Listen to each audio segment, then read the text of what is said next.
1, 2, 3, let's go.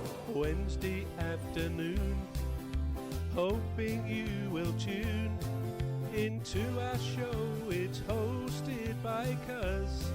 Welcome back to the Football Referee with Emmy Hikins, Trevor and Femi Madariola. I didn't think something was a foul, and I think nowadays refs are probably encouraged to keep the play moving. In the past, too often they blow up at the slightest little thing, but that seems to have got much better because people want to see the flow of the game, end-to-end stuff.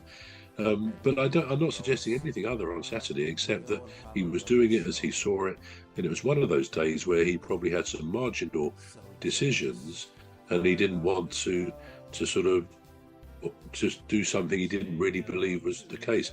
I mean, interestingly, last night at Palace, it was sometimes as if the ref last night was making up for what the ref did on Saturday, if you see what I mean. But no, I genuinely think they do an honest job, and I include Michael Oliver in that, of course.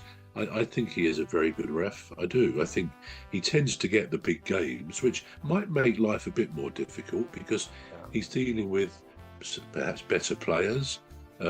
Players, almost by definition of being in the top teams, will perhaps feel they've got the right to question his decisions more than they do.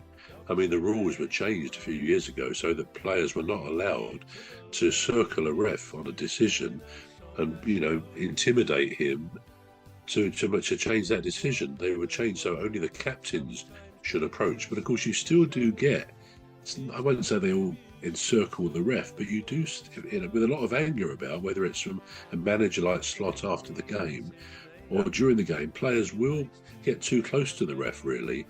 And I think they're playing with fire because they could easily get sent to the stand, sent off for being abusive to the ref. So it's a tough old job. And as I say, Michael Oliver does get the bigger games. He's a renowned FIFA referee as well, and UEFA referee. So I think you've got to cut him some slack and say, he's entitled to make a few decisions wrong, get a few decisions wrong once in a while. We're not automatons. No, and just as a complete aside, you imagine it's sometimes probably tempting for a ref if he feels intimidated, threatened, for him to turn around and react and push the player. Now, they don't ever do that, to my knowledge, but it just reminds me of something I read this morning that, and I don't know whether it was in China or America, but there was a robot, there's a crowd of people talking to this robot, and then the robot suddenly turned on the crowd and started hitting them. And the owners of the robot had to pull it away because I think they must have tried to turn him off. But that comes to something, doesn't it? When these robots, which are getting very up to date with Elon Musk and stuff like that, and in America, in Vegas, where I should be going in April, they've got with this huge thing called. We're going to take a short break now. The Football Ref will be back shortly. You're listening to the Football Referee with Emmy Hikins, Trevor and Femi Madariola. The Football Referee will be back shortly. Please stay tuned. The Football Referee is looking for sponsors. If you're a business out there looking to spread the word about the products and services you offer, please get in touch on our website, deepstuffrecords.com. And also, if you're looking to get involved on this show, please reach out via our Facebook page, Deep Stuff Radio or Deep Stuff Records.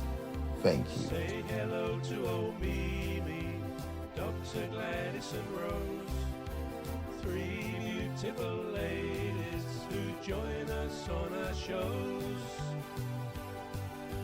There's one other bro, sometimes joins us on the show. His contribution's thoughtful and smart.